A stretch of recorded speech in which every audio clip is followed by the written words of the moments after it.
बिस्मिल्लाहिर्रहमानिर्रहीम। अस्सलाम वालेकुम। उर्दू खबरों के साथ मैं हूं इशाल असलम। शामिल करते हैं आज की हेडलाइंस। 16,000 बरतरफ मुलाजमीन बहाल होंगे या नहीं, फैसला कल। सुप्रीम कोर्ट ने सरकारी मुलाजमीन के केस का फैसला महफूज कर लिया। हुकूमत की ग्रेड 8 ता 7 मुलाजमीन को बहाल करने की तजवीज़। ग्रेड 8 ता 17 मुलाजमीन के टेस्ट लिए जाने की तजवीज़। करप्शन पर निकाले गए मुलाजमीन को पार्लियामेंट कैसे बहाल कर सकती है अदालत। लड़काना में खाद ना मिलने पर किसानों का एहतजाज। होलसेल्स की दुकानों पर हल्ला बोल दिया। मसनूई किल्लत पैदा करके खाद महंगी बेची जा रही है। वजीर आजम की ज़ेरे सदारत अफगान सूरत हाल पर इजलास आज हुआ, जिसमें वफाकी वज़रा और अस्करी हकाम ने शिरकत की।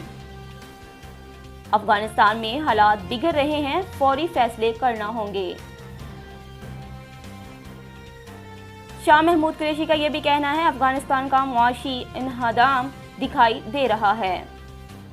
पाकिस्तान से ताल्लुकात बढ़ाना अमेरिका के मफाद में है, डोनाल्ड ब्लूम। पाकिस्तान के लिए नामजद अमेरिकी सफीर ने तरजीहात बता दी।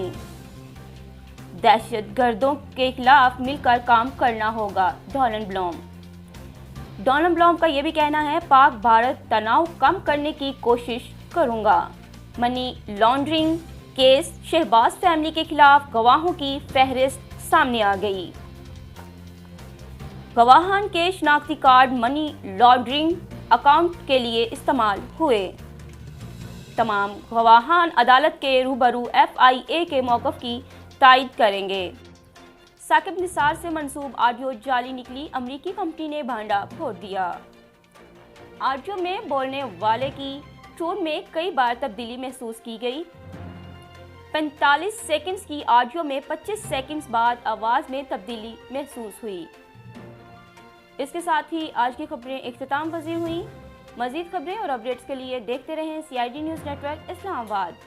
अपना ख्याल रखें, अपने साथ दूसरों का भी। अल्लाह हाफिज़। You are watching CID News Network Islamabad.